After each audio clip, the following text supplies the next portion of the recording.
Hey everyone, it's David, Jersey Boy Music, coming to you from the Beatles Corner today, which means, of course, we are collecting the Beatles 101. And we're going to discuss actually one of my favorite post Beatles breakup compilation collection double albums, which is the Rock and Roll Music album. So stick around, let's figure this one out, alright?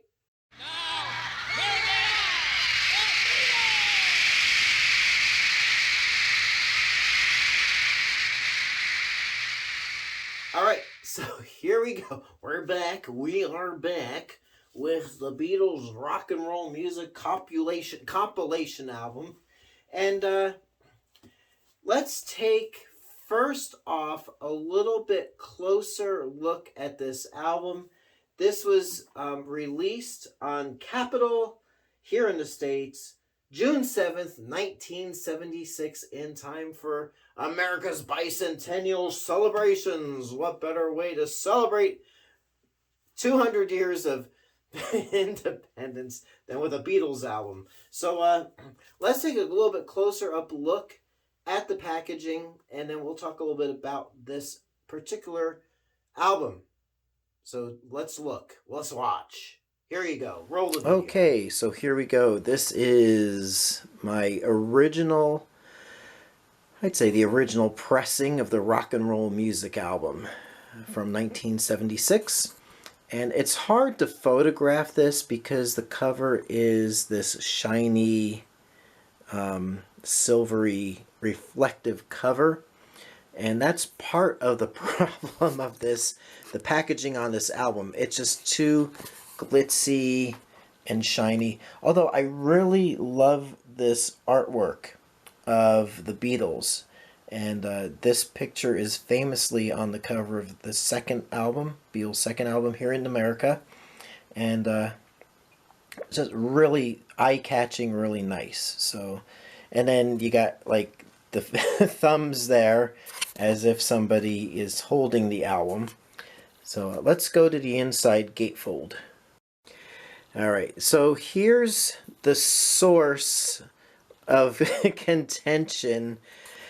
You know, this is not Beatles era type of stuff. This is the 50s, which I'm sure in my, when I'm talking about this album, I'm mentioning all that. And, but here we have the song listings, and here in the States, it gives you the American album sources, like Twist and Shouts from the early Beatles, I Saw Her Standers, Meet the Beatles, so on and so forth.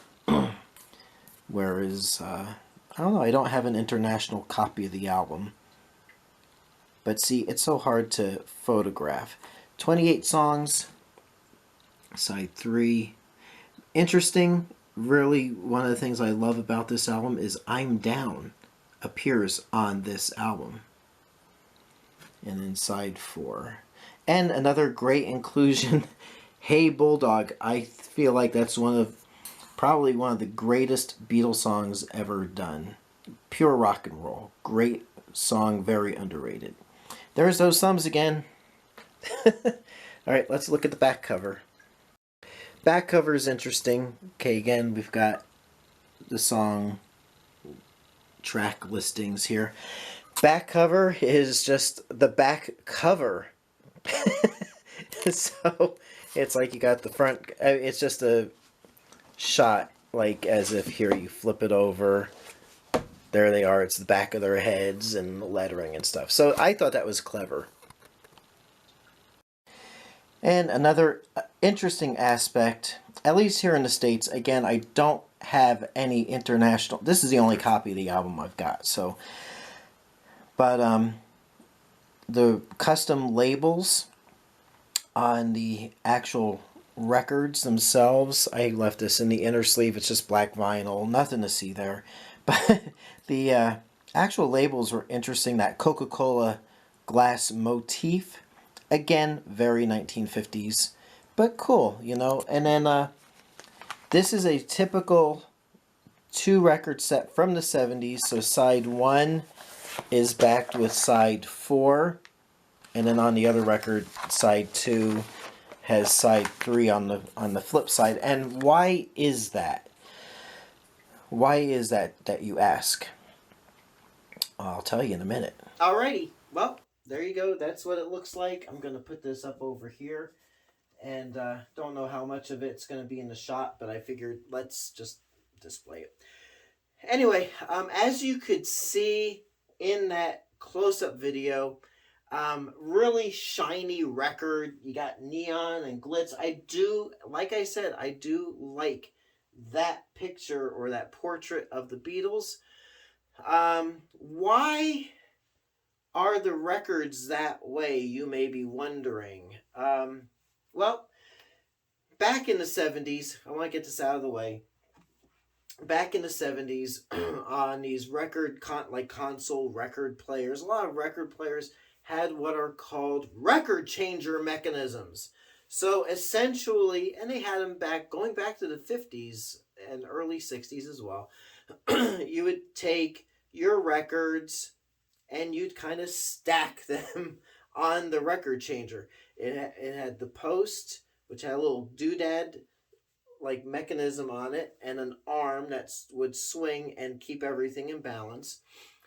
When you would start up your record changer, the first record would drop, which in this case would be record 1, side 1, and then the tone arm would come over and start playing the record. When that would end, a tone arm would come back to starting position. The next record would drop. So if you had this on there, you would stack it record 1, side 1 on the bottom, record 2, side 2 on the top. Then when those two records would end, you'd take them, flip them so that record 2, side 3 was now on the bottom, which would be the next side to play, and record 1, side 4 would be on top. So you'd be able to play both records without having to flip things around, kind of like a continuous play feature. There you go, bonus information. And it wasn't just this record or Beatles compilation. Pretty much I think all the records for the most part that were a double record set were set up that way because of the record changer. Getting back to this. So the cover, here's two Beatle reactions. So Ringo said, it made us look cheap and we were never cheap. All that Coca-Cola and cars with the big fins was the 50s and it wasn't us. Peace and love, no autographs. So John was a little less favorable and more pointed, less tactful. He said, it looks like a monkey's reject. And he suggested something from Hamburg, like something Astrid took of us in Hamburg, Germany back at that time. Some of those photos, or maybe I could draw something myself. That sounded more like George than John. I'm sorry. Anyway, but John was rejected. And here you think John Lennon, one of the Beatles himself, who is a noted artist, even provided the cover artwork for the Walls and Bridges album, and being turned down by Capitol EMI. Just kind of weird over there. Anyway, another thing with the American release, I do not believe this is the case. I know it's not the case with the British release. I'm not quite sure of other international So when releases. It came time to compile this album for the I'll say North American market, I know for sure Capitol here in the States probably applied to Canada and Mexico as well. Very interesting, and this is why I wanted to kind of feature this album at this time, because according to my timeline right now, we just had the Revolver 2022 remix, not remaster, remix was released. And this comes on the heels, the Sgt. Pepper remix of 2017, White Album remix, Abbey Road remix, Let It Be remix. Saying remix because I usually inadvertently say remaster, but this is a remix. George Martin heard the tapes, especially the early tapes, for this compilation album, and he went ahead and remixed every song on this album because he did not care for the sound quality. He felt the sound quality of the tracks for this album was not up to snuff. So, on this American version of this album, the songs are remixed by George Martin himself. However, Parlophone refused to use those George Martin remixes, saying the Beatles' instructions that any reissues had to be exactly as originally recorded. Which is hooey.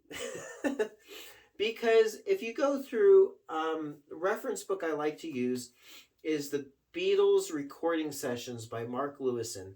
And there are so many notes in that book that George Martin and his crew had to remix songs to bring them up to a better standard of sound quality, in their opinion, for stuff like the collection of Beatles Oldies collection, international collections, even when it came down to the Beatles official releases, like Legendary is the first version mono of the Revolver album. I think it's She Said She Said, or no, Tomorrow Never Knows had to get a remixed version between first and second pressings.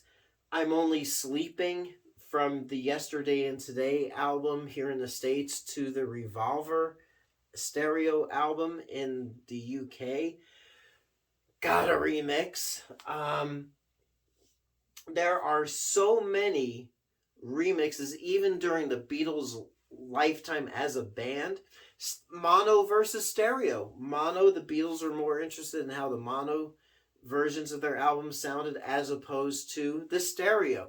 They were not involved in the stereo mixes up until probably maybe the White Album. They were not involved.